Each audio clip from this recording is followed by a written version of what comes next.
right, Tempe. Tempe in the house. It's Tempe in the house. All right, good evening, everyone, and welcome to the Election 2024 special edition of the Special Report with Areva Martin. I am so excited to be in Tempe, Arizona, in Phoenix, Arizona, and to be kicking off my 7th Battleground State Election Tour right here with you all in Tempe, Arizona. Wow, it is such an amazing time to be alive. If everyone is just happy to be here, to be out tonight, to be with your fellow, your residents, your family members, your friends, just say, yeah. All right, this is a pivotal election. We all know that. And now is such a powerful time for all of us to come together, to activate our voices, to elevate the power of our vote, particularly the Black vote. Something we know is absolutely crucial in this election, whether we're talking about the presidential election, congressional races, or down ballot races. Our votes in this election are so incredibly important. I just want to thank you all for joining me in this conversation. Make sure you subscribe to my YouTube page at Areva Martin. Make sure you follow me because, as I said, I'm kicking off in Tempe today, but I'm headed to Nevada, then I'm going to Milwaukee, to Michigan, to Atlanta, Georgia, to Philadelphia, Pennsylvania, to Charlotte, North Carolina. We're going to hit all of those battleground states, talking to voters all over this country in swing states, because guess what? You guys matter. Your votes matter. You guys matter. Before we get started, I got to give some big shout outs to some folks that made this night that are making this tour possible. First, I want to thank Jason and Rosa for opening the doors of this amazing restaurant. What a beautiful, beautiful venue. I told my team I wanted to, if at all possible, make sure we are supporting Black businesses in every state where we go. And so this is a dream come true to be in Tempe, Arizona, in a restaurant owned by such an amazing couple. And for Rosa to have flown back from her own trip to be here tonight, I just thank you. I thank you. I thank you for your generosity. I want to give it a big shout out to my production team, Chris and Vaughn and others who have been working so hard. We had about 10 days to put all this together. So we have been thinking about it for a long time, but we needed the funding to come through so we could get the green light to put this show on the road. And as things happened, we didn't get it until about 10 days ago. So we had to plan a 7-state tour in about 10 days. That means find folks like you that want to come out and talk about politics and find amazing venues like this. So we are really grateful to be here. And we are making sure that we bring to each of these tour stops some amazing friends of mine, and Macy Gray happens to be one of those amazing friends. So after we get through talking politics, Macy's going to treat us tonight to a little concert. So if you start to feel like you want to go home, just hang on a little bit longer because Macy's going to be here. Enjoy the food. Make sure you buy lots of drinks and food. We treated you with a little appetizers just to get this party started, but we want to make sure that we are supporting this business, because if we want more Black businesses in our communities, we have to support the ones that are here. So make sure you are doing that. All right, so we're about to dive in here. This tour was really motivated by my desire to make sure that a lot of the disinformation that was targeted to Black communities around this country, that we did something about it, that we stood up and we made sure that people had good, accurate information so that when they go to the polls, when they turn their ballots in, they're doing so from a position of strength because they have the facts. I started this show during COVID because I was concerned about the disinformation being peddled to our community during the COVID period, where Black folks were saying things like, Black people can't get COVID. And we know that Black people were disproportionately impacted by COVID in terms of contracting the virus as well as dying and having serious illnesses as a result of that. So just something that came to mind to me, you guys, many of you see me on CNN, you know I'm a legal correspondent on television, and I had a lot of friends that were doctors, or I do have a lot of friends that are doctors, and I said, let me call some of my experts, my friends, to help helped me talk to a community about what was really going on with the coronavirus and the pandemic. And what started as just getting on Facebook, going live, talking to folks, grew into a show that was viewed by millions of people. I won 2 Telly Awards and an Anthem Award for public impact and social services. Thank you. Went on a brief hiatus, and then when the election started heating up, I started to see again some of the same disinformation being targeted to our communities. And so I called up a bunch of my friends and said, look, we need to do something. Everybody has to do their part. I have this little show that had attracted over 9 million viewers. I said, you know what? Rather than do it from California, where we know how most folks in our state are going to vote, we are a deep, deep blue state. Let's get out. I know we got a lot of California folks in the house tonight, so thank you for coming out. But we know in California, we have a job to do. And that job is to come into the battleground states, to knock doors and to make phone calls and to help folks in other states that aren't as enlightened as California. So we are just happy. I'm just happy to be here. I had an opportunity yesterday to knock some doors with folks from the Harris Walls campaign, went into some communities in Phoenix. And then today I was with Tamika Wooten, who is running for your county. We call it district attorney. Would be the first African-American female to hold that position. So as a civil rights lawyer, it was my honor to spend some time with her and her campaign team. She had about 10 young Black and Latino guys out this morning. All had to be under 25 years old, and they are our future. And I was so encouraged to see them out, using their voices, their votes, and their energy to knock on doors and talk about the importance of this election, not just at the top of the ticket, but those important, down ballot races. All right, so we're about to get this started. Jevin Hodge, let's give him a big round of applause. He's my new little brother. Got introduced to him by a mutual friend that we both love in DC, and I was struggling, 10 days, finding people in each of these cities. And I called a good friend. I said, I need somebody in Phoenix. I've been here for vacation, but I don't know much about the Black community in Phoenix. And so he said, I got the guy that can get you everything you need in Phoenix, Arizona. And he was 100% accurate, because in a phone call, I'm at the nail salon. It's Saturday. Jevin is going to a rally, but like in 10 minutes, he said, I got the location. I got every panelist you need. I'll get you a crowd out. And he did not exaggerate. He delivered. So a big round of applause for Jevin Hodge.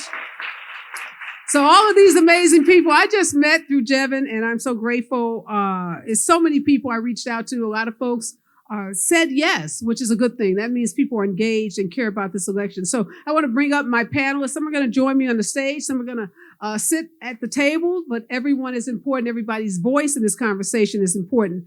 So first, I'm going to bring up the executive director of Our Voice, Our Vote, Arizona, Sena, Mohammed. Please join us. Next, we have attorney and 8th District of Phoenix City Council member, Kesha Hodge Washington. Please join us on stage. Educator and Tempe City Council member, Berdetta Hodge. Please join us on stage. And senior pastor, First Institutional Baptist Church, Dr. Warren Stewart. Please join us on stage. All right. The pastor brought his fan club. I like that. I love it. Jevin Hodge is going to sit with us in this conversation. Also, we have Brian Watson. He is president of Black River Life. Okay, got that. My own handwriting is a little bad. Kiana Sears is here. She is with the East Valley NAACP. She is joining us as well. And Pastor Steele is here. He's here with his beautiful wife. They've been pastoring in this community 20 years. Let's give them also a round of applause. Jevin, just have a seat right there. We got a mic for you. We want you seated so you can be in the camera in these shots that we're taking. We will get you in this conversation as well. All right, so we're ready to go. We're going to start this conversation talking about the economy. How many people this morning heard the economic plan that Vice President Kamala Harris rolled out specifically for Black men? She rolled out a plan that is designed to help Black men that want to start businesses, that will help us attract and recruit more Black male teachers, a plan that will address the diseases and illnesses that plague Black males in particular, It's an economic opportunity plan, again, targeting Black men. And the question is, why, Pastor, is it so important in this moment? I'll start with you. You're one of the Black men on this panel. You have been in this community for a long time. You know what it's like to engage Black male voters in particular. Why was it so important for the vice president to roll out an economic plan targeting specifically Black males? To counter the fake news that is out there that Black men do not support Kamala Harris. I believe when it comes to the election day that millions of Black men are going to cast their votes for Kamala Harris. But she has to counter the news out there, and I just again today, that Black men are finding reasons not to vote for her. Male leadership, etc. Female leadership does not support female. Male leadership does not support female leadership. That is not the case, and that is not true. But her plan will maybe bring over some who were on the fence. No, great point. And Jevin, I want to ask you, you are the millennial on our panel, one of the male millennial. Anyhow, Biden had about 85% support amongst Black voters in 2020. Some of the polls now say that the support for Vice President Harris amongst Black voters has shrunk, and that is about 70%. And they say a lot of that shrinkage is happening with younger Black male voters. What do you think is the most important message that all of us can deliver to Black male voters, particularly those under 30 years old? Thank you for the question. I'm going to start by saying, number one, I'm going to state the obvious to every Black man viewing today and every Black man that knows a Black man. We can't leave it up to Black women to save this country. We have to get into the fight. We have to lead with our counterparts to make sure that we're doing everything that needs to be done here. But I mean, here's what it comes down to. Donald Trump is spewing nonsense, right? And he's trying to meet Black voters where they are and saying whatever comes out of his mouth to make it a reality for them. And the unfortunate reality is that there is so much misinformation and disinformation out there currently that an individual who is scrolling very quickly or swiping very quickly can't decipher or decide what is fact versus fiction here. And the unfortunate reality is they're speaking in catchy tweets and headlines, and Democrats are speaking in policy. Nobody's talking about how Vice President Harris just proposed that $1,020,000 loans will be forgiven for Black male entrepreneurs. Nobody's talking about that yet. Nobody's talking about how Vice President Harris is going to expand apprenticeship and education opportunities. But Donald Trump is saying, I put more money in your pocket. No, he's actually cost us more money. And so we have to double down and triple down on communicating the message. So Sena, you run a voter engagement, voter registration nonprofit. You're out talking to voters all the time. What do you say to those voters when they say things like, Donald Trump, I did better. I had more money in my pocket when Donald Trump was president. That's why I'm voting for him again. How do you combat that disinformation? Yeah, no, we, to Jevin's point, we educate. For us, we are at the doors every single day, talking to voters, and we inform them on the realities of what we're facing, where we have been and where we are currently, and the stakes of the election, this year. And, once folks are able to understand and decipher between the, messaging that the Republicans are putting out there versus the realities of what we're facing when it comes to inflation, when it comes to the economy, when it comes to housing, when it comes to reproductive rights, people are able to understand, the real reality of what we're dealing with in this moment. And so for Kesha, the conversation at the national level is about economy, it's about healthcare, it's about reproductive rights, immigration, climate change. All of those are issues that are, top of mind for a lot of voters. But here in this community, Tempe and Phoenix, where your vote is going to be disproportionately even more important than a big state like California, what are the issues that you see are really resonating with voters? Well, from twofold. The polling data that we have seen, the top issues here in the Arizona Maricopa County area is housing and economic development. Those are the areas that our community is really focused on. And the doors, I haven't done as many doors as Sena, but we've done doors recently, and the doors are also saying the same thing.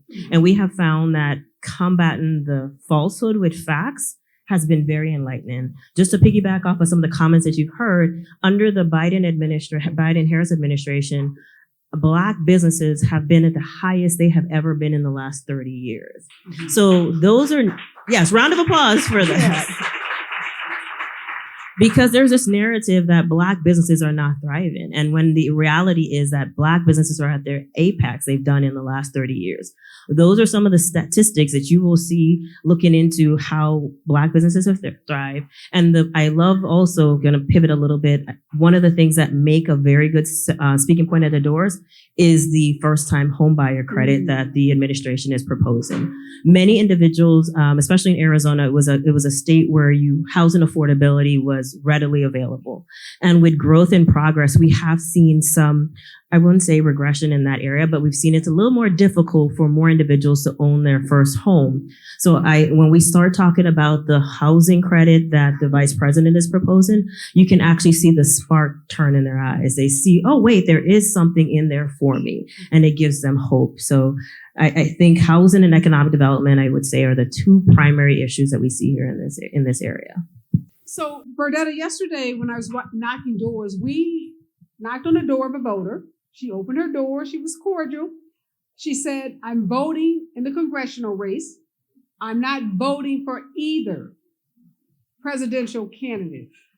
And we tried to persuade her, engage with a little bit more. And then it became clear that we were wearing out our welcome and we needed to, thank her kindly and move on to the next house. But what do you say to those voters? And there are voters like that, obviously, in Arizona and other battleground states, that somehow the environment has become so toxic that people say, I'm just disengaging from the presidential election altogether. Thank you. Can you guys hear me? Yes. Okay. Thank you for that question. That is something as a governing board member in this city, this is welcome to Tempe, everybody. I want to say that welcome to my city. And as a city council member, that is what I hear a lot too. I'm hearing it because I'm making calls. I'm hearing it. I'm hearing it at one of the phone calls. And one of the things they're saying, I'm disengaged. I don't feel connected to either candidate. And I tell them this. I said, do you realize right now, if you are a mother or a woman, you have less rights right now than your grandmother. That if maybe you may find one or two things you may not like about each candidate, but do your homework. Because if you put the wrong person in there, you think that just female rights are on it. Well, look at this. Next thing they can take away from us, same-sex marriage. Next thing they'll take away from us is the right for us as African Americans to vote. The next thing we can take away, what is next? They've already put 2 Supreme Court judges on there who is taking rights away from us.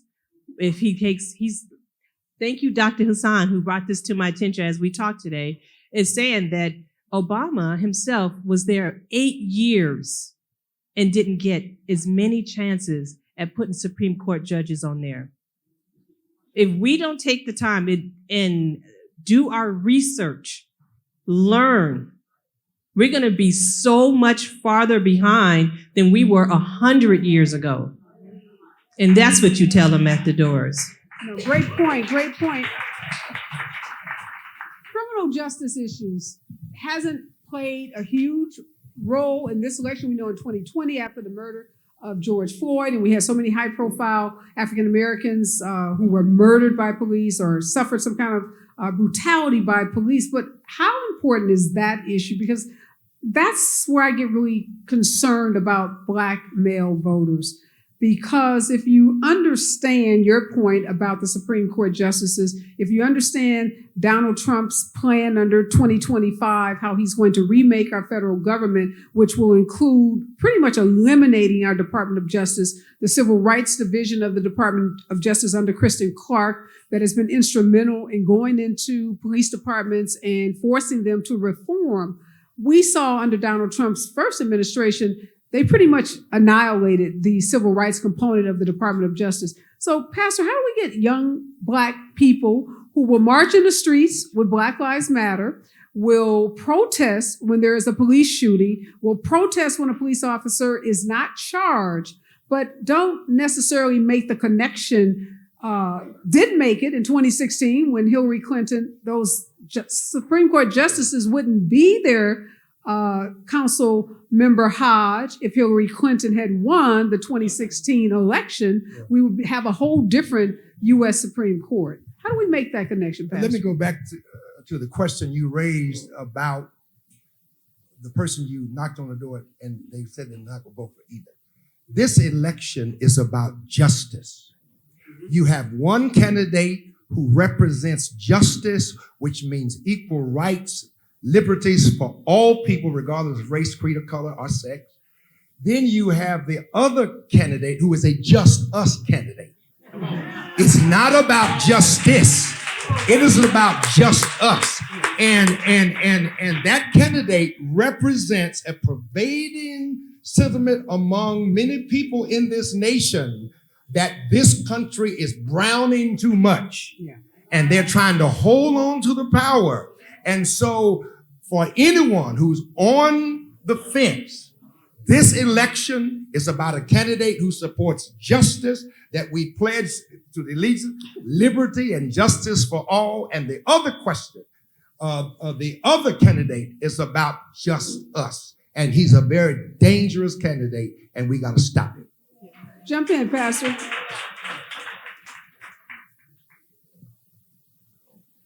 I was going to piggyback off what he was saying, because I've had an opportunity to talk to several African-American men who told me they're not going to vote because they don't think that their vote matters. And, you know, because we only make up about 13% of this nation. But I had to remind them that former President Barack Obama had an 8-year run.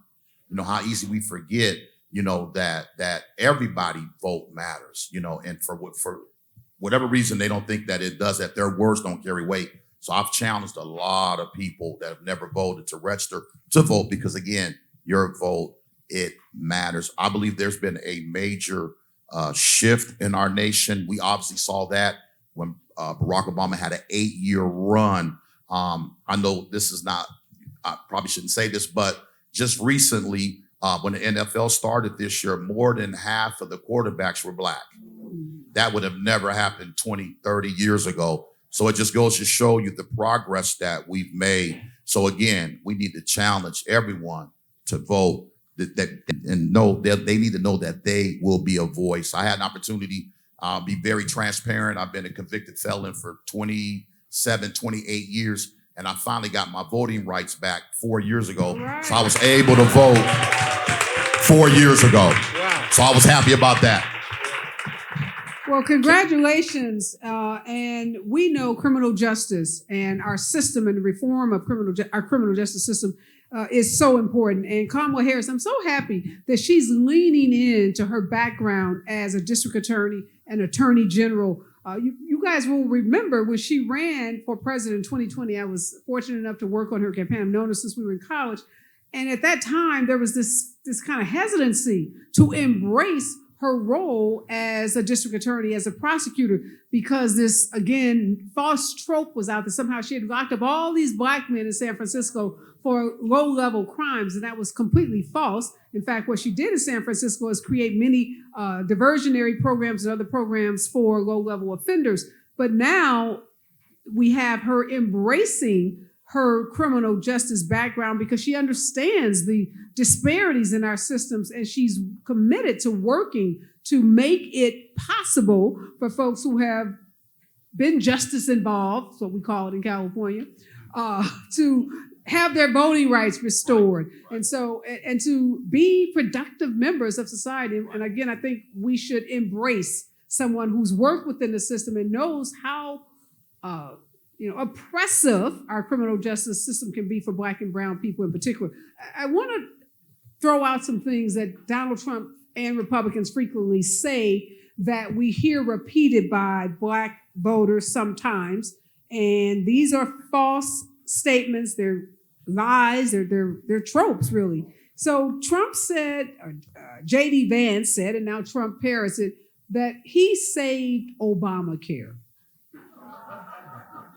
No, literally, he says he saved Obamacare. Jevin, help us. I'm going to just throw out the things we hear frequently because we want you all to be able to leave here. And when you hear someone say this, we want to correct them on the spot in real time to tell them, no. So, we got to fact check people in real time. So this is a part of what we're doing tonight. We're fact checking those false narratives. Absolutely. And I said this on your show the other night. And this is my call to action to everybody in this room. We need to stop focusing on those tweets and we need to start focusing on these streets. All right? And that's what we say to folks, right? Because the stuff that he is putting out there is absolutely nonsense, is garbage, is bullshit. You know what I'm about to go. And the one thing that we know for certain, right? We talk about healthcare. People with pre-existing conditions have access and expanded healthcare because of the Biden-Harris administration. Seniors have access to insulin capped at $35 a bottle. Yes. Because of the Biden-Harris administration. And we have to be the ones that are sounding the torch, even sound just like them on repeat, saying this stuff over and over and over again because Donald Trump doesn't care about anybody but himself. Yeah. Okay, that's so if you hear someone say the Trump administration saved Obamacare, absolutely positively not. He spent his entire presidency trying to kill it off. He ran with a pledge to replace it. The reality is he doesn't have a plan to replace it. He has a concept. So every time he has a concept, he has a concept. He has a concept and he's going to give us the details later. Right? So we're 8, 9, 10 years later waiting for the details. The other trope, lie, disinformation is that Trump saved HBCUs. Kesha, can you help us all understand that Donald Trump did not save HBCUs? He did not save HBCUs. He made a minor investment in our HBCU. Kamala Harris and the Biden administration invested over $300 million into HBCUs. Let me just say they pledged over $13 billion for HBCUs. Billion with a B. No, you're correct. They invested $300 million and they pledged over $30 billion to our HBCUs. In fact, I don't even think Donald Trump knows what an HBCU really is.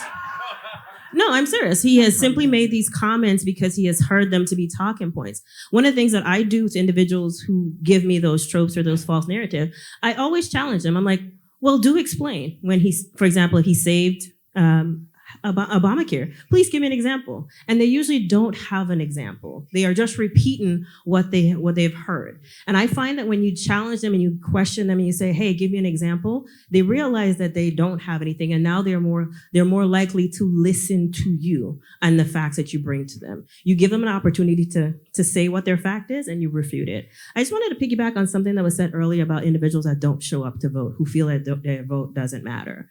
One of the things that I find to be very, very helpful when I tell somebody their vote matters, I said, do you know that in Arizona, our attorney general won by less than 300 votes?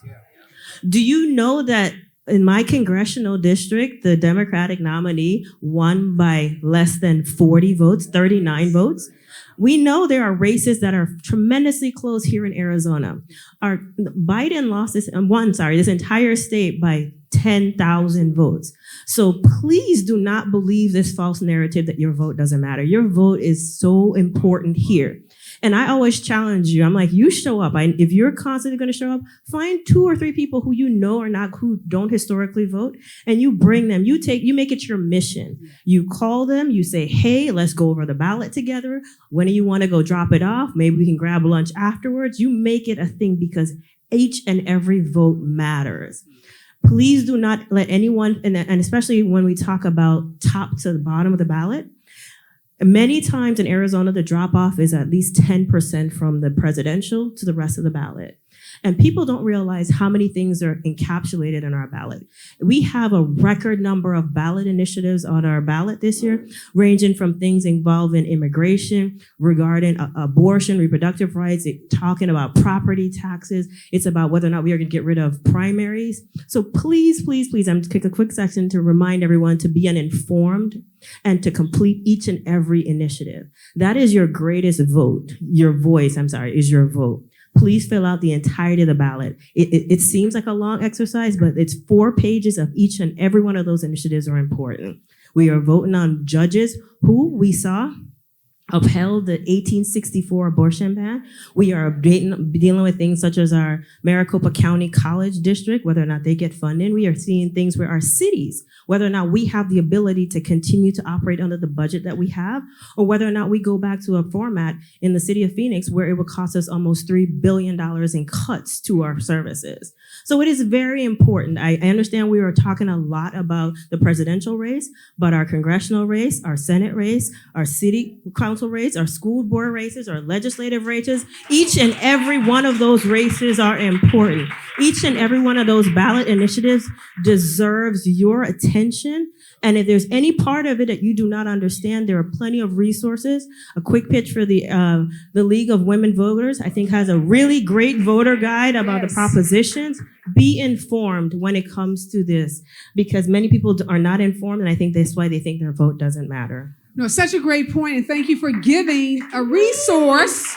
And if there are other resources where people can get voter guides or get information about those initiatives, which often are written in such convoluted language that they're hard to understand. But, find a trusted messenger like the League of Women Voters to help you understand your ballot. And you know why it's so important what you just said? We all know politics are local. So if we are successful, and we can be successful in electing Kamala Harris and Tim Walz, we can be successful in doing that.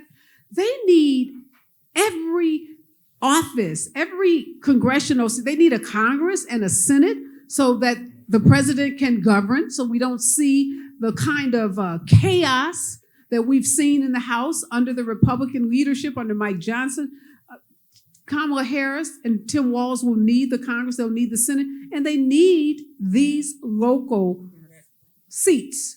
We have seen state houses, Republican-controlled state houses, which have been instrumental in rolling back after Roe v. Wade was overturned by the Supreme Court. It is Republican-stacked state houses that have enacted these very, very oppressive abortion bans in so many states, which is why I'm glad to see Arizona has a ballot initiative to enshrine the rights to reproductive freedom, body autonomy for women. Such an important initiative. And for a lot of communities, that is going to drive out so many more voters. So, Berdetta, let's talk about reproductive freedom, reproductive rights. We are seeing across the country white women voters who are going to be necessary for us to win at the presidential election, energized by this issue. But we know white women in 2016 went with Trump. They voted for Trump in 2020, even though he didn't win. What is happening in suburbs and communities in this state, this important battleground state? How are white women voters being engaged, and how encouraged are you that they are going to vote in ways that historically they have not? Thank you for that question. I do believe that, they've seen the light a little bit, because what happened is they was never expecting Roe versus Wade to be changed, right? They never expected that could happen. And this is where education comes in. This is where, and I want to pivot back to something else, because I'm a governing board member. I think that it's not the middle-class white women is going to do it. It's the 18-year-old white girls are going to do it. They're the ones that's going to be our saviors in this because they're fighting a fight.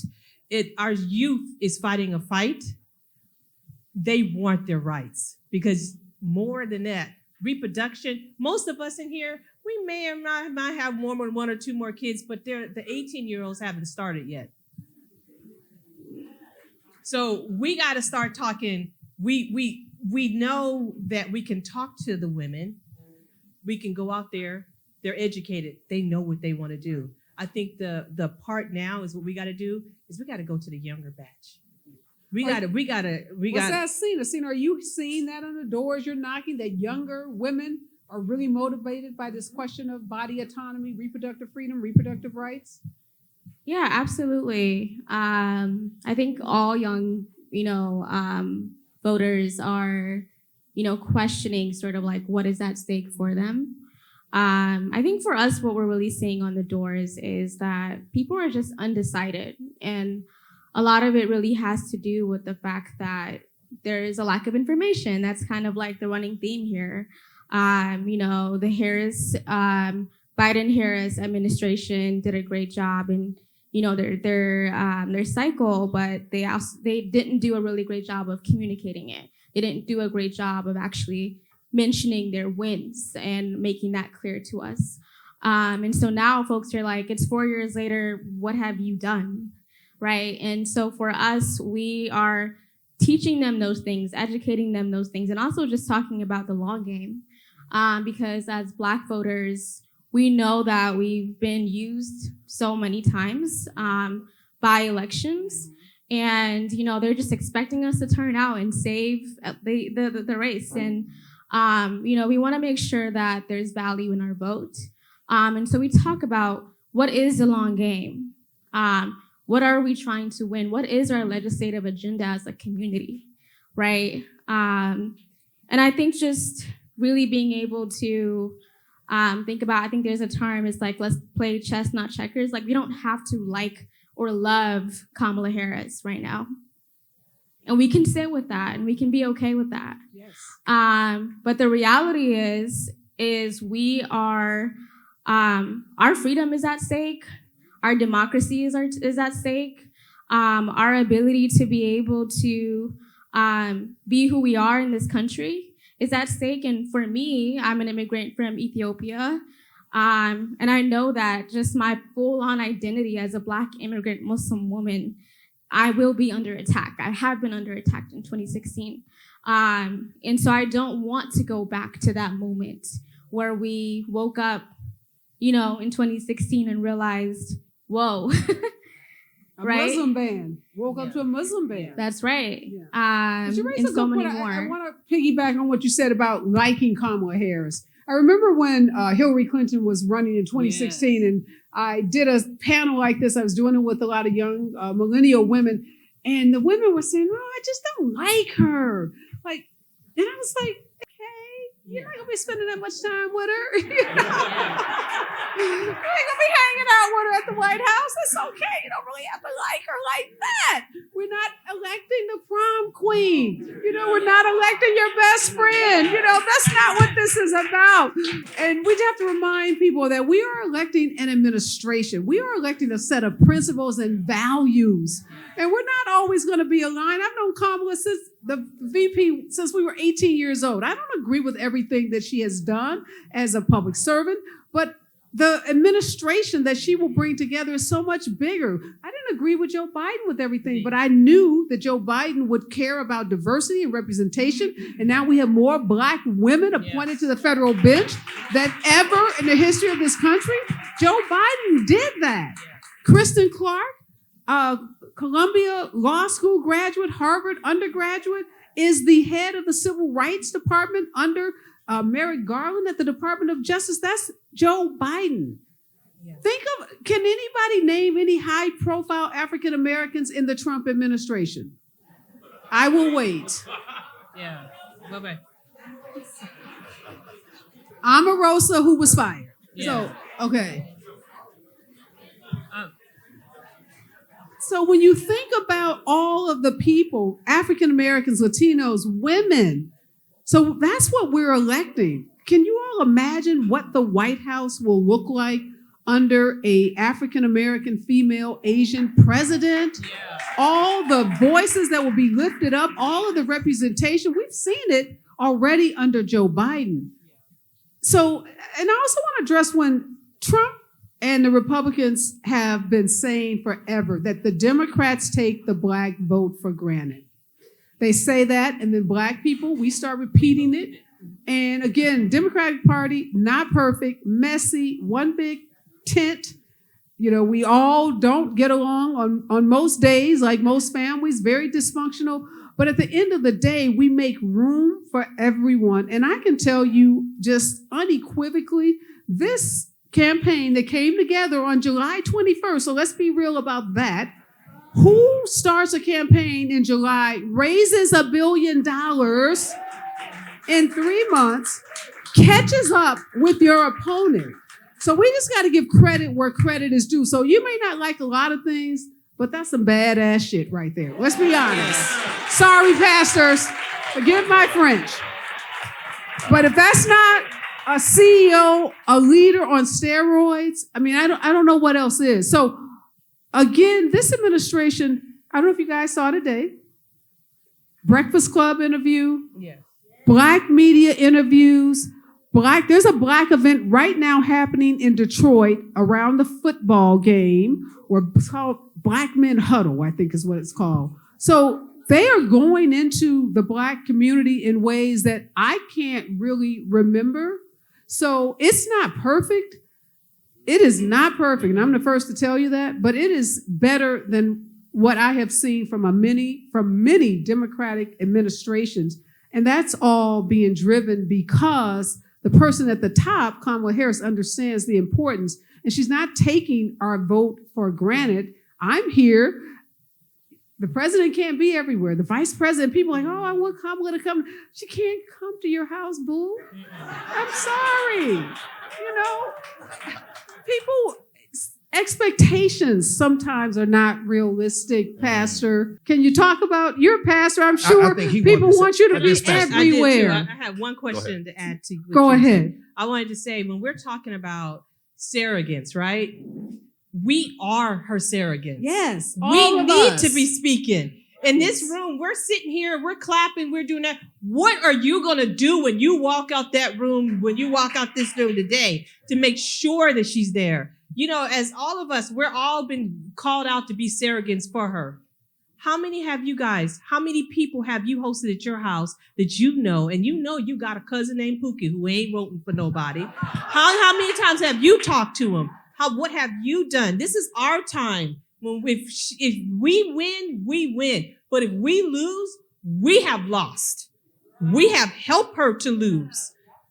So we got to get out there and we got to be more motivated. We got to be more vocal. We got to tear it down. This is about us right now. This is about every person in this room. What are you going to do? That's the question of the day. What are you going to do to make sure she gets to that victory? Great point. Go ahead, Pastor. I wanted to piggyback off what you said earlier about the white 18-year-old female. That to me spoke volumes, because my youngest sons are 25 and 26. They're Generation Z, and so the mindset is different. Yes, it is. Those white people at that age, because normally you want to see somebody in office that looks like you. Yes. But that demographic, that age group, they just want the person that's going to help, do right by them, if you will. And it took me back when I was 27 years old. I was being mentored by a white pastor. I was 27, he was 37. And one of the things that he told me, he said, give me 5 years, I'll mentor you, you'll have a big church. He said, but one thing that will not happen is that white people will not submit to you. He said, because as white people, we have a heart condition. And he said, we're born with racism in our heart, and we think we're better than you. So why would we submit to you? And he said, that's why it's easier for you all to submit to us, but we won't submit to you because we have one up on you, if you will.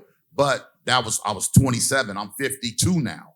So I've seen a major shift take place just sitting down talking with my 25 and 26-year-old, because we obviously know it's going to take more than just the black vote for Kamala Harris to win. It's going to take all votes. It's going to take female white, male white, and Hispanic, and so on and so forth. But there's been a major shift in our nation. So we'll see what happens here soon. 22 days. Let me build on that. For starters, y'all, Berdetta Hodge is my mama.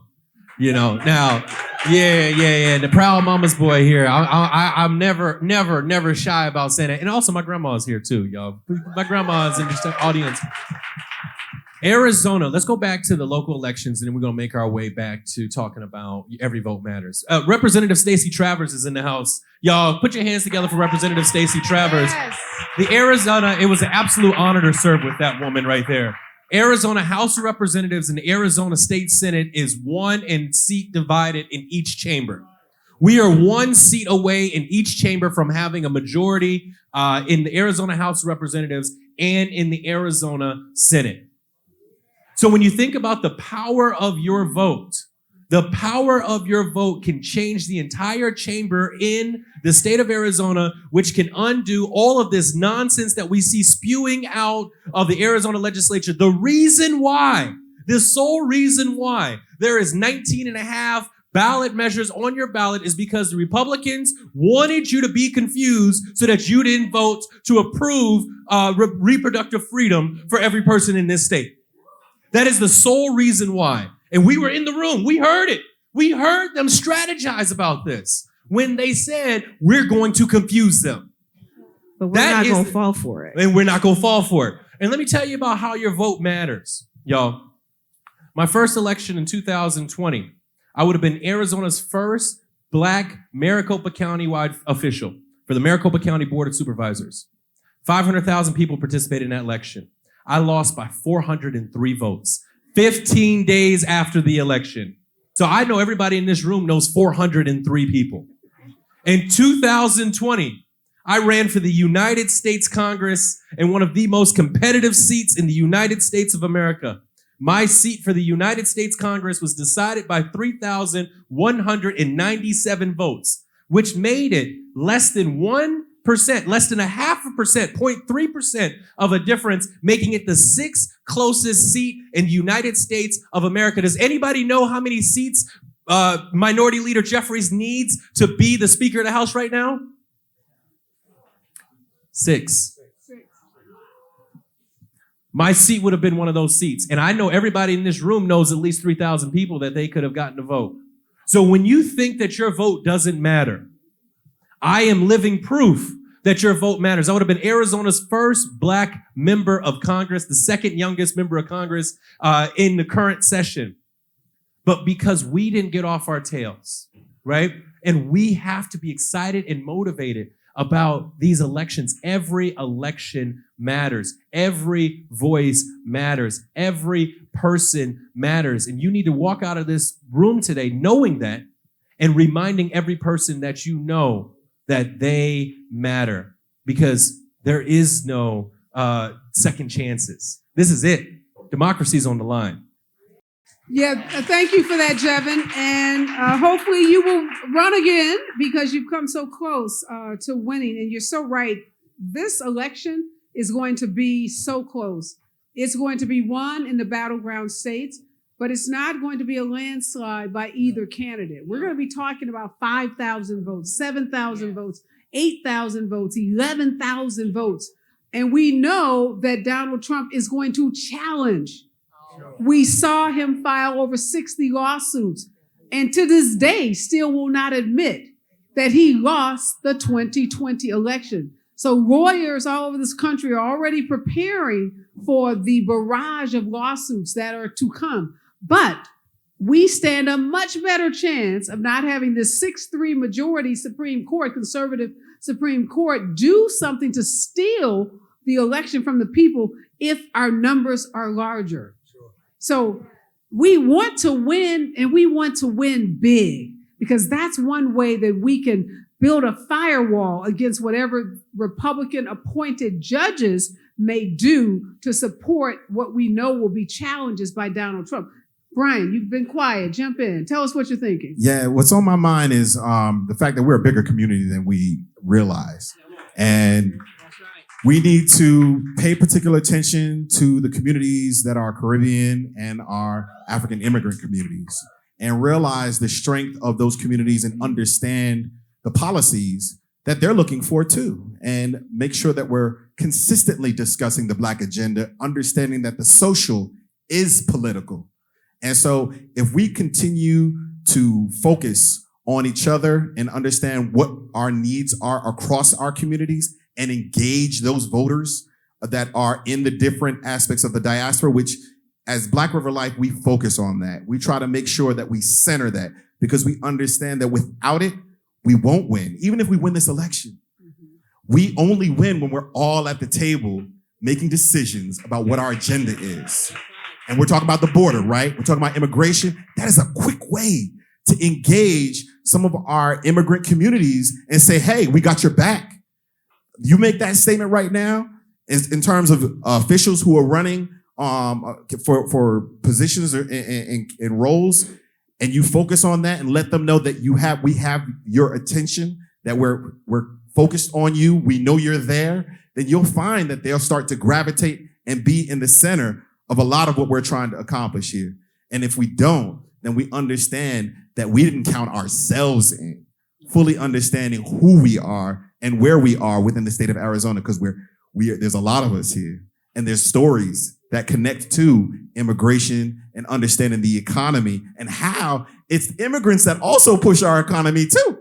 So how do we forget that? We have to make sure we center them as well. And I know Sena, she leads a program on the OVO, AZC4C, UBAD, which is United Black African Descendants. And then, of course, when it comes to Black voters, there's a socioeconomic gap and education gap. Let's make sure we tend to those gaps before we're at this crossroad to make sure that they know and they're aware of all the implications of their vote, not just the rhetoric of their vote. Well, I'm glad. Thank you, Brian, for that. And it brings us to the topic of immigration. Can't be in a border state like Arizona without talking about immigration. And one of the false narratives that's often pushed by Donald Trump and Republicans is that immigrants are responsible for taking what he has dubbed our Black jobs, right?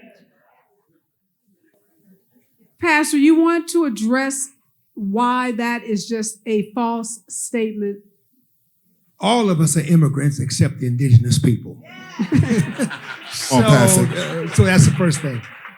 For several years, I served as chair of the National Immigration Forum, which is based out of Washington, D.C.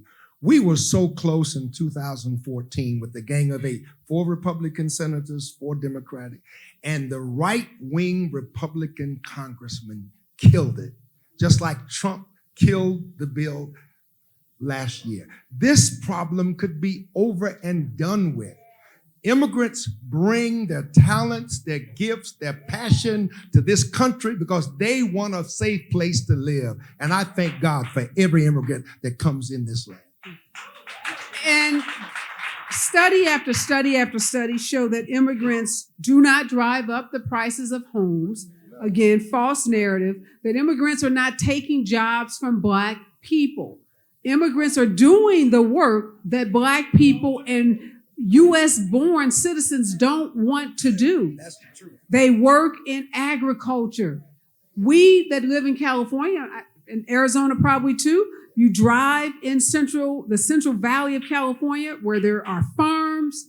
There are not Black people who are willing to work on those farms. Immigrants come to this country. We have groceries, we have produce, we have fruits and vegetables in our grocery store because of the immigrant population. And the studies show over and over and over again that immigrants help grow the economy. Donald Trump says he is going to have the biggest deportation of immigrants ever if he is elected.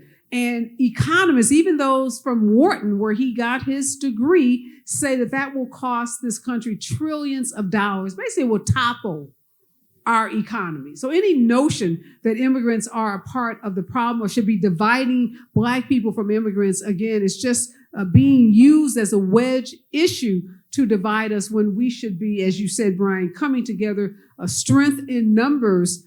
So we also have to, fight back against this false narrative that somehow immigrants are harming jobs. And now he's saying they're taking union jobs, and they're taking our homes, they're eating our pets. The lies just don't, the lies just keep going. There's just no end to the lies. And we know that these are false narratives that we have to combat. We are getting close to the end of this segment of our program. And I just want to, again, this is all about 22 days. We've got 22 days to ensure our democracy. And Michelle Obama told us at the DNC, everyone has to do something. We cannot wait for someone to knock on our door, invite us, send us an invitation. That's not, well, you already got an invitation. You're here, so you all have no excuse, right? We did something. We invited you, we fed you, we gave you a drink, we're going to give you a concert. So now I'm asking you all to do something, and that is to do something that Berdetta talked about and everyone on this panel talked about, and that is to engage. Jevin, I don't know if everyone has 432 friends like you, but most of us do know a lot of people. Those of you on social media, you have a lot of virtual friends, right? So you can use these 22 days and be productive. Don't get caught up in the weeds and in the fights with people online, but you can use these days to encourage people. You can volunteer with groups like Sena's, other groups that are out knocking doors. We know the slick ads. People right now are probably inundated with all the TV ads, the radio ads. That's great. That's a part of campaigning in this country. It costs $1 billion+ to run a national presidential campaign. That's a whole nother conversation about getting so much money out of our politics, but that's where we are today. But people who are hard to reach voters, low propensity voters, voters that vote maybe in 2008, but didn't vote since then, they are most likely to vote when they hear from someone that they know, someone that they trust.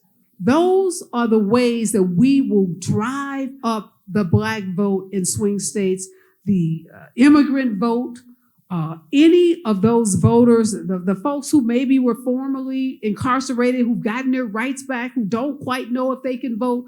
We need all of those voters. So I'm just going to ask each of you to give just a couple of call to action for this local community. I'll start with you, Sena. We'll go that way, and we'll wrap up with you, Brian. Just give us like a minute of what you want to see done in these last 22 days.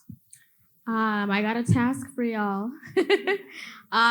We got a long road ahead of us, and every single level of effort that you put into this is going to be the output that we get in November, right? So our Voice, Our Vote Arizona, we are a community power building organization. We're the largest Black voter engagement organization here in the state. We are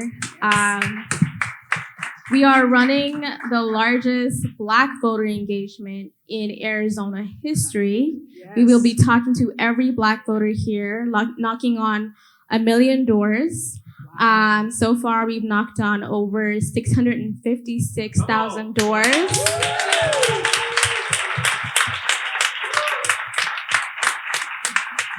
And we need your help. So I would love for everyone to take out your phone right now, and in your search tab there, type in votingisdope.org.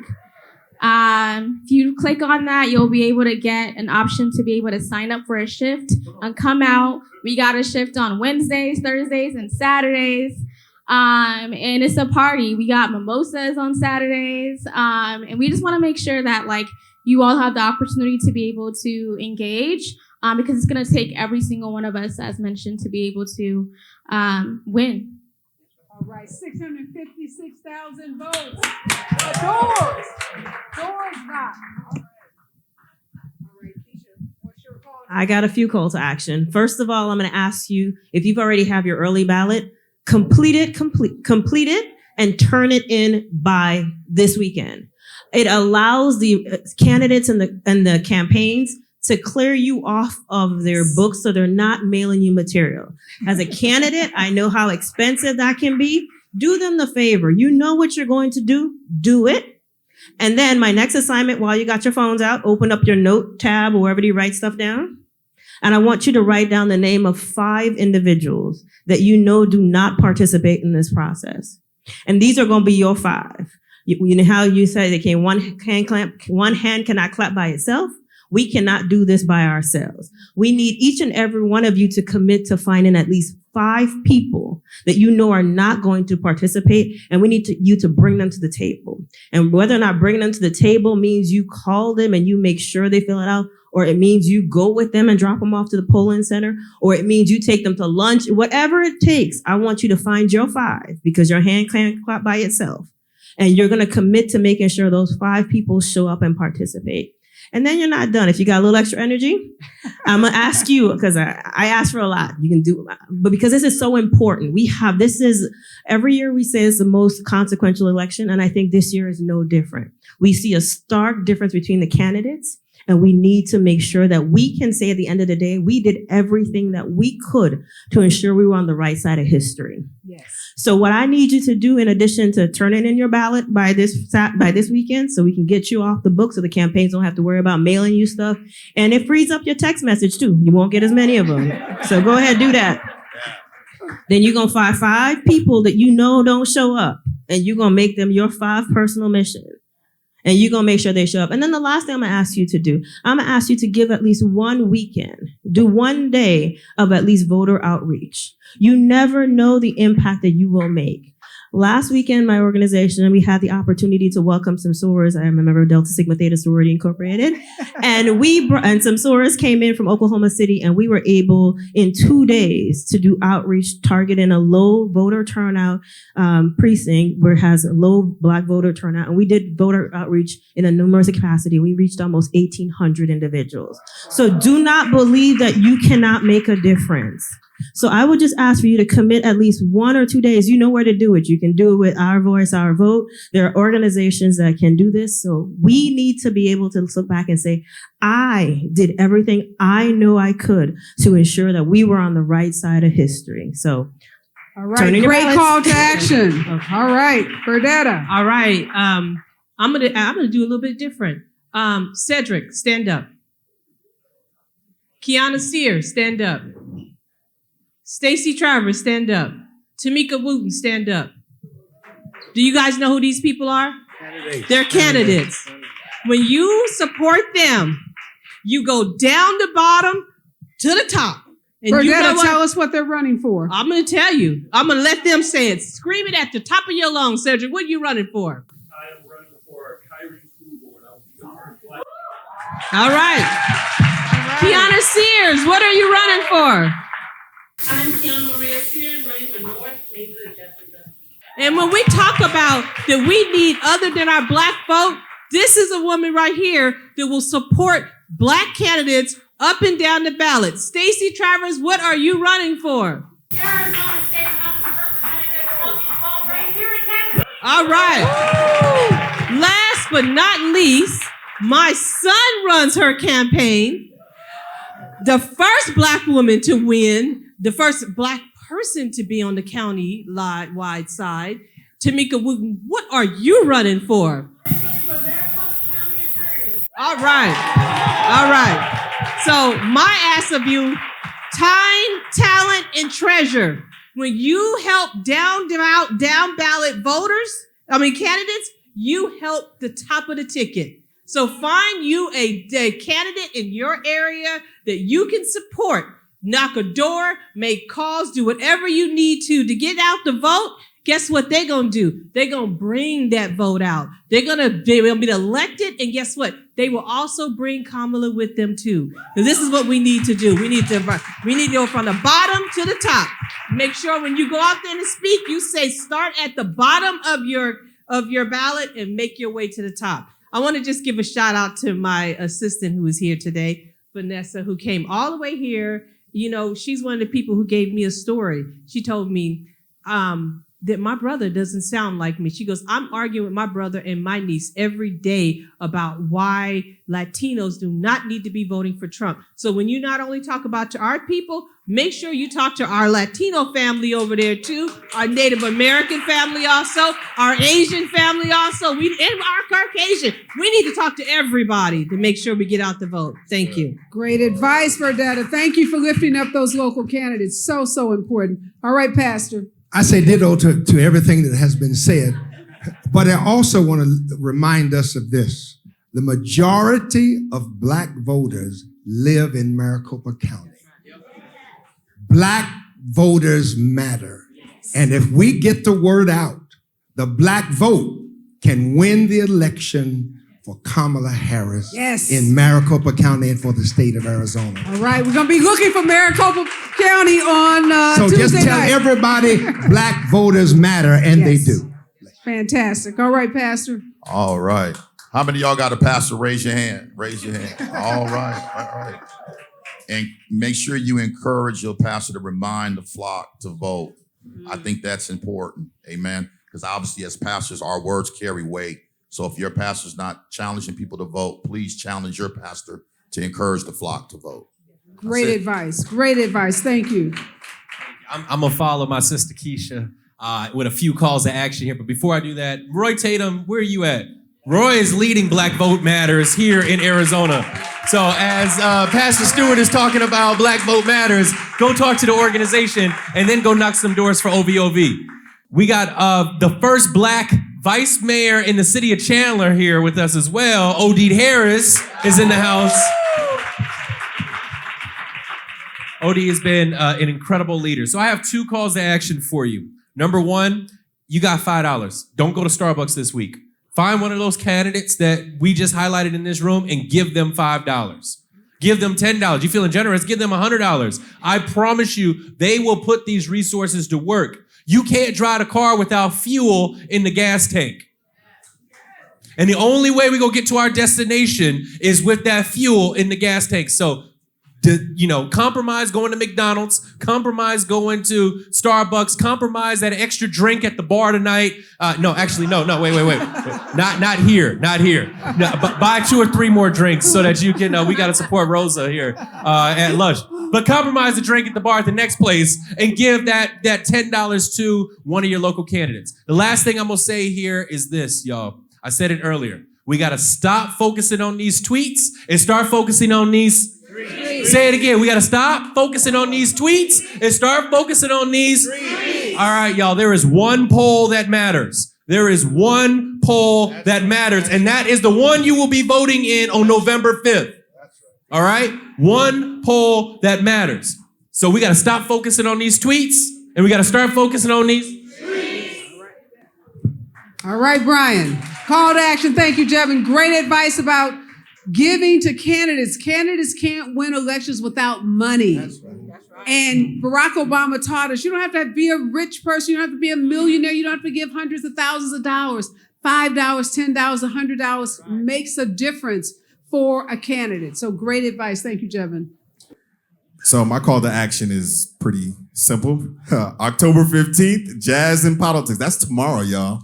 6 and 9 p.m. at the Carver, one of our principal institutions in Arizona. So in supporting that activity or that event, you're also supporting the Carver, but that's also supported by our Divine Nine, principally, Alpha Phi Alpha. I got to speak on behalf and shout out them. 06, I'm gonna do it on the mic. That's right. And I would also say this election, getting people out to vote for this election. Yes, it's the solution, but we have to continue to be the solution. Yes. Means staying engaged. We have officials in this room. We need to make sure that we're consistently having relationships with our elected officials and supporting them, because it's not easy to be that person at the table. When you're that one Black voice at the table, it is difficult. It is hard. And if you don't have a community standing behind you, doing the things that support the issues that you support and active and constantly engaged for the different props that come up and they can activate you, that gives them more leverage at the table. So let's remember that and be consistently tapped into what's happening in Arizona, but also what's happening nationally, because those things impact us. Great advice, great advice. All right, we are going to end this up. I have a couple of my own call to actions. I want to make sure everybody goes to Areva Martin and follow me on all things social. And if you know folks in the other 6 battleground states, so Jevin, my new little brother, has been hooking me up with folks in all of the battleground states. I want to talk to them. I want to meet them in Detroit. I want to meet them in Philly, in Atlanta, in Charlotte, in Milwaukee, because the issues we've been talking about tonight aren't just issues in Arizona. They are issues in all the battleground states. And we need Obama 08 turnout in the Black community to do this. And that means we've all got to call our friends. We got to connect with our people across the country. So if you know people in the other battleground states, tell them to go to my website, arevamartin.com. They can sign up and come out and have a great time like all of us have had tonight. They can meet other folks in their community. That is so important. Take a picture tonight with your friends, with some of these elected officials. Tag me in it. I will be reposting for everyone. And I just want to say, thank you, thank you, thank you. This is what I dreamed of. This is what I hoped for, was to be in a room of people who get it, who understand the importance of this election, and who are committed to working to reach back and bring someone. We've got to lift as we climb. And if you are fortunate enough to have a job, to have a roof over your head, to have food that you eat, to have a car, to be here tonight, that means that you are successful. You are successful. But we all know someone in our community, in our family, that doesn't enjoy the success that we have, but it doesn't have to be that way. And we have an opportunity to bring up millions and millions of people in our community, and we know how we will get there, one vote at a time. So I just say to all of you, thank you so much. Activate your vote, activate your voice, and I look forward to coming back and celebrating with Tempe and Phoenix, Arizona. Thanks, y'all. We're going to keep this party going. We're going to take a couple of questions because I promised people. You can cut. We're going to take a couple of questions for folks because they're local officials here. You can ask anyone. You may have a question for Tamika. You may have a question for one of the candidates. We have a couple of minutes. Macy Gray is on her way. She's going to entertain us, keep buying drinks, keep eating. But we're going to take a couple of questions from you guys. We want this to be an interactive engagement. You got to come on out. Okay. You'll line up over here. We'll get you going. We got time for about 3 or 4. Great. Hey, everybody. Thanks for Hello. Thank you. Tell us your name. My name's TJ. I live in Los Angeles, California. All right. LA's in the house. Hey, I can talk about it. Okay. Thank you. So I live in Burbank, California, so I think I'm insulated from a lot of things I would see on the news about voter intimidation. So we know that if we can win, it'll be a razor-thin margin.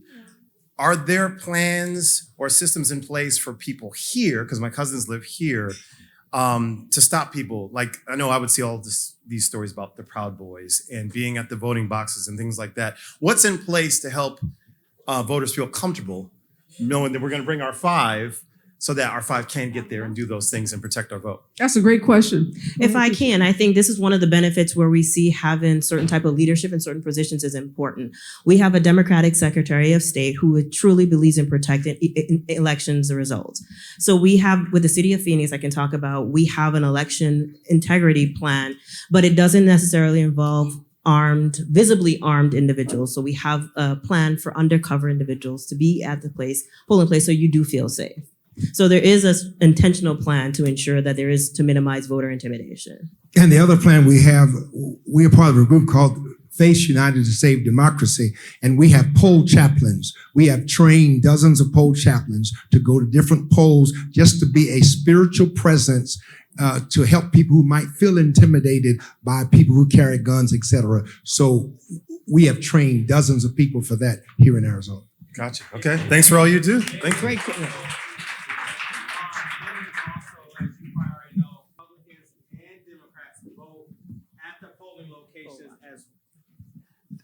There's also Republicans and Democrats designated to polling locations throughout the whole entire state. So it's the accountability that they get to have one towards another for each polling location as well. Gotcha. One last thing I'm gonna say about that is, in our state, we have Navajo Nation. We have our Native Americans who are very much indeed isolated, and they're suppressing their votes. So we have people going out to the reservations to make sure that they get to those polling places and make sure that their vote is counted, because we have heard them loud and clear that they need the help to make sure they get to those votes. They have literally taken mailboxes down in those areas to make sure they don't vote. So we do have people going out and making sure that they can get to their voting places and their vote does count this time around. I'll add one last thing as well. So we also do texting and phone banking throughout the day on election day to be able to inform people on what their rights are, where they can go and vote, and really just combating misinformation, because I think folks are just, a lot of it really just has to do with misinformation itself. And also, people can vote every single day until election day. Not every state has that available. So they don't have to wait until November 4th in order to be intimidated by all the craziness. Go vote. Those voting centers are available, and people fought really hard to make election month in Arizona a reality. It is a reality. Let's use it. Great. Thank you. Gotcha. All right. Thank you. Next question. Hi, my name is Jerry Robinson, and I run Jerry Radio TV. And the question I have is, how many people realize by what they've done with the Supreme Court is made way for an antichrist to take office in America? One that will not be accounted by the legal system. My voice is a little messed up. But anyway, I am running ads on my TV channel for Kamala Harris. So my question is, what are we going to do about that? Because regardless who wins, the next president is immune from prosecution.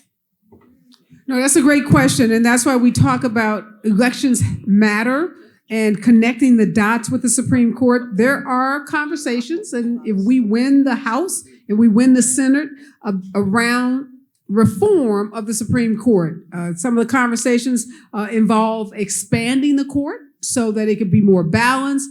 Some of the conversation is around term limits so that these justices won't serve until they're 80, 90 years old. So again, the importance of winning the House and the Senate, because the president can't do it alone, but we can reform our Supreme Court if we have control of the House and the Senate. All right. Thank you. Really appreciate you. Good evening, everyone. Areva, welcome to Arizona. I hail from Los Angeles. Yes. And I want to bring up a comment that you made in regards to immigrants and voting, and how do we get them participating and voting for Kamala. And I have some friends, I work in film and television, but I have a diverse group of friends who are immigrants from, I don't want to call out a particular location, but this person happens to be Nigerian. And I've had very, very intense conversations about why they don't feel that the Democratic Party is for their rights and for their, especially with LGBT community. They feel that Trump represents them. And I don't know if you hear that, but I've had like many conversations trying to dispel the lies and stuff that Trump has dispelled about our people, and then especially in the immigrant community. And I do see this across several groups that feel that Trump has their best interest. And I want to, put that conversation, as I have this with individuals, how do we change that mindset if we can, because this is principles of biblical, right? For some people who feel that Trump is really caring about their vote. So Great Trump, question. Thank you. Yes, thank you for that question. If you don't realize by now, Trump is playing a game very similar to his appearance on WWE, right? He's playing to the audience and saying the things that engage them and trigger the feelings and doing the thing that he does as an entertainer. And so we can't get lost in that. We have to remember his principal relationship to having an audience, period, is not just as a businessman, but as a host of a reality show who's used to swaying the audience back and forth and win them over. But by the time he gets into that office, you better believe he might do 1% of what you thought he said that he was going to do. And at that point, it's over because he's already in office. So any reflection on what you think he is bringing to the table as a president, you have to understand that he's playing the game to be elected. And once elected, he's going to do what he did the last time he was elected.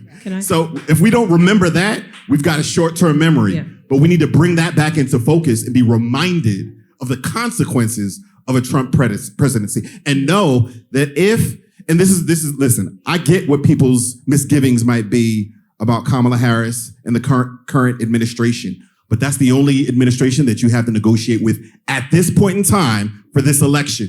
And trust me, that's the one that will listen to you. Whether or not we get anything done, that's the one that you can sit at the table and work with. I promise you, it won't be Trump's administration. Can I say one thing? And can you just, I'm sorry, before you walk away, tell your friend, because you said they're members of the LGBTQ community? No, Nigerian community. Oh, okay. I thought you said LGBTQ. Yes, but they're a framework of Democrats that support the LGBT community. Yeah. They're against that format. So, they're against the administration because the administration supports. Correct. Okay. Can I encourage you to remind your friends that the Trump administration is the administration that separated children from their parents because of their immigration status? Mm-hmm. We can talk about morality, but when you take a child and separate a child from their parent, are they really the kind of people that you want to trust with the policies of your everyday life? No, I will say this. There are things, I am a Democrat. I've been a Democrat my entire adult life. And they're not everything I agree with. But I look to see what are the policies aligned with my principles. Right. And my principles align with those that look out for the best interests of the majority. And I can say that one of the things that we get to see here in this moment in time is we have seen what the Trump administration have looked like. And we have seen what a Harris administration could look like because she was part of the Biden administration. And I think when we look at those two distinctions, we see one where I think the common person, the greater good is their interest. And then the other one, we see where it's corporate interest that's in play. We see it's the billionaires and their friends and everything else that I feel like we have forgotten some of the embarrassing things that we have dealt with as a country. Whether or not it's for immigration, we dealt with the Muslim bans. We dealt with, like I said, they separated families at the border. We separated children for a time the children didn't even know where they could go. I'm a first generation American. I am West Indian. I know what it is to where people feel like you don't belong. But the party, I think, that closely aligns with that. And I do know people who have the same misgivings because of the biblical principle. Right. But I remind them that all sin is unrighteousness. That's what the Bible tells us, right? Mm-hmm. So we should not be on our high horse trying to tell people which sin is more unforgettable. We should be looking to where we commonly align in our government. Of Donald Trump's long list of sins. Yes. Please. Haitians yes. eating. Please talk to the pastors about how we can enumerate his sins. Yes. There are so many. My God. And don't forget, he said Haitians were eating dogs and cats in Ohio. Come on. I just want to say one last thing about this. And I want, people have talked to us, well, he's a felon and I'm a felon and I relate to him in that way. So I tell him, I said, when you talk about him being a felon, he drives into his $1 million home. You probably don't have one. He drives the cars he has. He doesn't fly, he flies. I said, all the money he make, he will never spend a day in jail. I said, so don't ever compare yourself to what he's doing in his life. I'm sorry, guys. I can't let everyone answer the question. Macy wants to perform. We got to get her on the stage. So come on, real quickly. No, you're next. Yes, you are. All right, how y'all doing? Great. My name is Will Brown. I'm a local business owner from St. Louis, but I love Arizona. The Lou, I'm from St. Louis. Oh, we here. Yeah. Yeah. Chris, so this whole production crew, all from St. Louis. Vaughn, Chris. Oh, yeah, St. we really Louis here. is in the house. I love it. All right. First thing, I want to commend the brother for his bravery and just speaking his position. Yes, love it. No, for real, I think it's important that we continue to support people who challenge our views. Absolutely. Because something that just happened was that rollout of the new economic plan. And it came because a lot of black men were asking for more. Yes. And my question to you is, how can we stop demonizing young black men who question the Democratic Party and really open some channels for solutions and not just patronizing us and expecting our vote?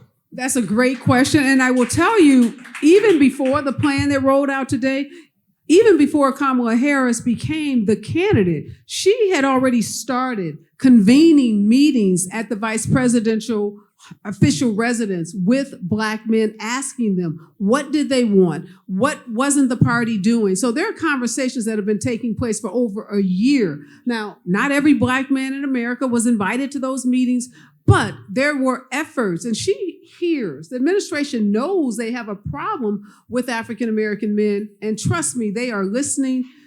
Folks are being engaged around this country, and keep lifting up your voice. And yes, the young man, he has every right to vote for Jill Stein or whomever. This is a big tent party. And I am so glad that black men lifted their voices. And now we have $1,020,000 forgivable loans going to black entrepreneurs. And that's how we get things in this country. We hold those who we elect, we hold them accountable. We don't say just go into office and we never communicate with them again. So keep lifting your voice, and you want something, then make it known. Make it known to your local elected officials. Make it known at forums like this, and this is how we move policy in this country. So thank you for stepping up. Be the change. That's all we're saying is be the change. All right, thank you. All right, y'all, between Macy Gray and I know y'all like politics in Arizona, but Macy wants to sing, so come on. I'll be quick. So I just want to say, by the way, I have a sister-in-law named Kamala.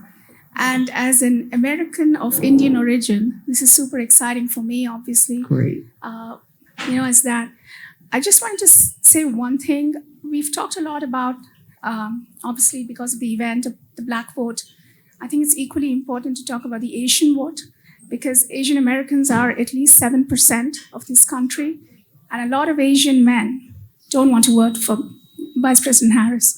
So I think if any of you, know Asian men, reach out to them, because I think it's really, really important. And I know this because of the community I'm part of, where I think because of gender stereotypes to some extent, and more traditional roles, I think that's one of the issues. So I think that's important. The second thing I want to mention, in the context of something Councilmember Hodge mentioned, is that 78% of Arizona seniors are white, but only 37% of Arizona children are white. That is the largest divide in terms of demographics in the country, apparently, in terms of youngsters, etc. So I just wanted to say, keep that in mind. Oh, excellent points. Thank you so much for addressing the issue of misogyny. And we know there are a lot of men, different demographics, that do not believe that a woman is ready or capable or want to see a woman as president. And we also have to deal with gender bias. And we know Kamala Harris in particular has dealt with unprecedented amounts of misogyny and racism. So we have to just keep fighting back on this notion that somehow women are less than and not capable of leading. Thank you. Thank you. Hello. So my question, I feel like many of you, was extremely inspired when I heard Pastor Stewart say that the Black vote could turn the election here in Maricopa County. I wasn't informed of that before. My question is, Tamika Wooten being the only person who's a countywide vote, every person here can vote for her, how can we vote up the ballot if we don't know about our candidates? Where can we learn about our local candidates outside of the one candidate that everyone in the room can vote for, our county candidate? How else can we learn since we carry the president? Great question. Every one of us is on social media, and every candidate is on social media talking.